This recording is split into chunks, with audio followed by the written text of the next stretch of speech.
Should we go back to the phone line, shall we? 03717. That could be a new quiz where I just stumble my way through asking a question and someone phones up with the answer. 03717 223344. We're talking about Chelsea. Anthony is a Chelsea fan. He's first up this afternoon. Ant, hello, how are you? I'm all right, boys. How are you doing? We're good, we're very well. How are you feeling? Good stuff. Yeah, bittersweet, really. To be honest with you, I mean, obviously, I'm disappointed that we went out. I thought we played well enough and maybe deserved to go through. But on the same token, after a couple of sort of questionable recent results, I love the spirit of the boys. They all look well up for it. Everyone was on top of their game. They all wanted it. They weren't scared. They were aggressive. They took it to Real Madrid, and to be honest with you, I think they spanked Real Madrid all night, apart from the goals in question. So yeah, a little bit bittersweet, really. I'd love seeing us play like that. If we can play like that every week, then we might be fighting for the title. But Anthony, how important is it for Chelsea, certainly next season, then, to keep Antonio Rudiger? Because I thought last night again he was superb. Mate, he was an absolute. I don't know. He was a machine last night, and the passion and the enthusiasm and the will to win that he shows, it spreads through the team when you've got someone like that in there.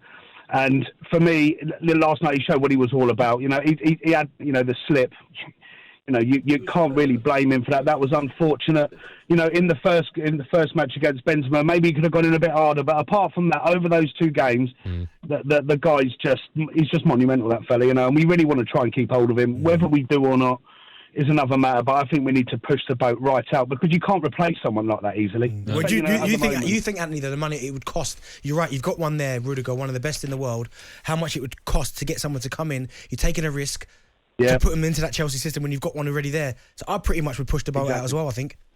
Yeah, I think so. If you look at it, I mean, it's basic economics, isn't it? You think if you want to replace him with someone of, that ilk, you're looking at 80, 100 million, to start with, and then you're going to have to start negotiating wages, which you're talking at 200-300 grand a week. Just give him what he wants. Give him what he wants. You haven't got to pay the transfer fee. There might be another sort of signing bonus for him, but pay him within reason what he wants. If he wants 350 grand a week, whatever. But I just don't think you can replace someone like that. And I think it would leave a gaping hole. If he wasn't there next season, you would notice it. You would notice it probably more so than many other areas of the pitch. What are you going to do with Romelu Lukaku? I'm not having him.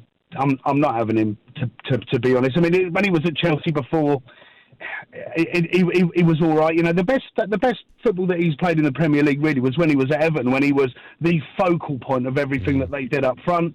Therefore, his goal return was much, much better, because he was the focal point. Chelsea don't really play that type of football where they have a particular focal point up front, in my opinion.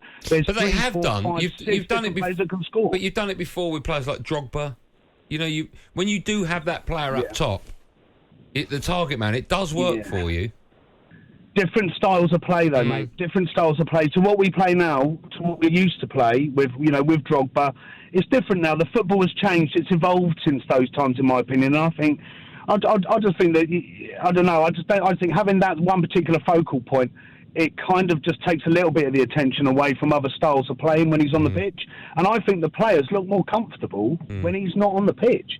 Last night they were so good. You wouldn't sort of say, I wish we had Lukaku on. No. I don't think any Chelsea player would have thought that.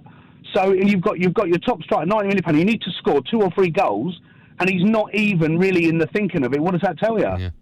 I think the proof is the pudding is in the eating, lads. Okay, say that again. The proof what? Proof of the pudding is in the eating, boys. Okay. You not heard that one before? No. I've heard something similar to that. Yeah, I think we're getting. Thanks for your call, Anne. Just quickly, Lentini was the player I was thinking about. Yeah, 1992. Also, Torino to AC Milan. Also, Kaká, Benzema, Ronaldo, all signed in the same window. Say that again. Kaká, Benzema, and Ronaldo, all signed in the same window. Wow, that's ridiculous, isn't it? So, I remember all the whole fireworks and all that. Remember? That would be amazing. Maybe we should do what's the best ever window for one club. That's got to be up there. I don't think that can be beat, can it? Although, didn't Gareth Bale and Darren Bent both sign for Spurs in the same window? Was it Kabul as well? The three of you, is it? Yeah, what that was. Let's go to Adam, a Real Madrid fan. Hello, Adam. Hi, everyone. Thank you for having me on. I just wanted to say, firstly, Chelsea deserved to win the match yesterday. I think tactically they got it spot on with neutralising Vinicius throughout most of the game. We missed Militao, who's really, really good in the corners. I mean, he's really good at headers, so we really definitely missed him. But there's something about the Champions League that just forces Real Madrid to play at a higher level. They just have the ability to get the job done. 36-year-old Luka Modric was world class. Kareem the Dream Benzema, I mean, 38 goals in 38 games, surely Ballon d'Or contender. Do you think he's getting better with age? The team all season. Adam, do you think he's getting better with age? Delighted. Adam? Sorry? Do you think he's getting better with age, Benzema?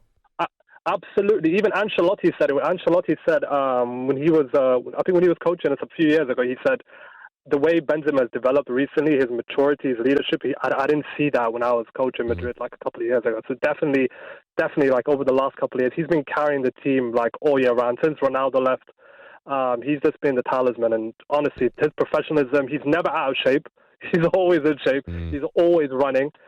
Pre-season, there's videos of him just running, even when he's on holiday, so you can see the top professional. And the players look up to him, and even Vinicius. Him and Vinicius had a clash last year.